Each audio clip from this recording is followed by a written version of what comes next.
السلام علیکم ناظرین بات شروع ہوتی ہے 1979 سے کہ جب روس کچھ مفادات کی خاطر افغانستان پر اپنی فوجیں اتارتا ہے اور حکومت اپنے کنٹرول میں رکھ لیتا ہے۔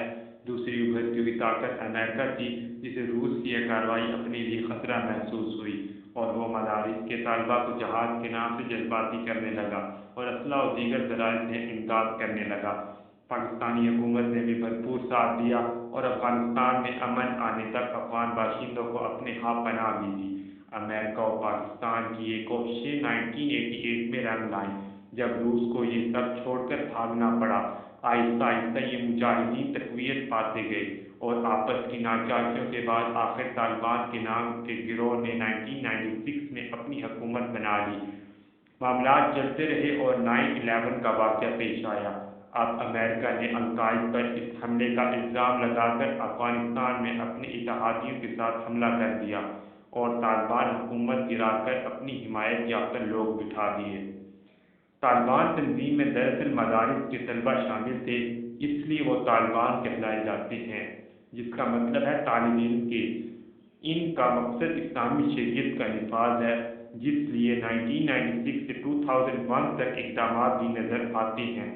اسلامی سزائیں نافذ ہوئیں اور پردہ وغیرہ کی سختی دکھائی دیتی ہے۔ جب امریکہ نے طالبان پر اسامہ بن لادن، جو القاعدہ کا سربراہ تھا، کو 9/11 کے بعد پناہ دینے کا الزام لگا کر 7 اکتوبر 2001 کو اپنے اتحادیوں کے ساتھ مل کر افغانستان میں فوجیں اتار دیں تو طالبان مستحکم نہ ہو سکے اور دسمبر تک انہیں حکومت چھوڑنی پڑی۔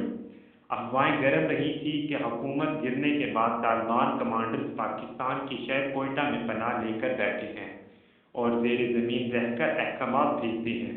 اس عرصے میں طالبان کم تعداد کے باوجود آہستہ آہستہ اپنا کنٹرول واپس لینا شروع کرتے ہیں اور اپنی قوت میں اضافہ کرتے ہیں۔ 2013 میں طالبان قطر میں اپنا دفتر کھولتے ہیں تو مذاکرات کی امیدیں بنتی ہیں، مگر امریکہ طالبان عدم اعتماد آڑے آ جاتا ہے۔ سلسلہ چلا اور 2015 میں طالبان کی طرف سے ایک اعلان ہوا کہ ملا عمر، جو طالبان کے سربراہ تھے، 2 سال پہلے ہی مر چکے ہیں، جن کی موت 2 سال تک چھپائی گئی، اور ملا منصور ان کے نائب ٹھہرے، مگر 2016 میں نیا کمانڈو حملے میں مر گیا اور ہیبت اللہ نے نئے طالبان سربراہ کی ذمہ داری سنبھالی اور آج تک وہی سربراہ ہیں۔ امریکہ طالبان میں 2018 سے بات چیت کا آغاز ہوا، جو 2020 میں دوحہ معاہدے تک پہنچا، جس کی روح سے امریکہ افغانستان سے انخلا کرے گا اور طالبان امریکی افواج کے تحفظ کی یقین دہانی کریں گے اور دوسری عسکری جماعتیں مثلاً القاعدہ کو پننے کا موقع نہیں دیں گے۔ اس کے بعد امریکہ نے افغان حکومت کی مالی امداد بھی روک دی، جو وہ 20 سالوں سے مہیا کرتا آ رہا تھا، جو اندازاً 83 ارب ڈالر بنتے ہیں، مگر اس قدر سرمایہ لگانے کے باوجود اور افغان حکومت کو تربیت اور اسلحہ کی فراہمی کے باوجود وہ کامیاب نہ ہوا اور آخر اسے نکلنا ہی پڑا۔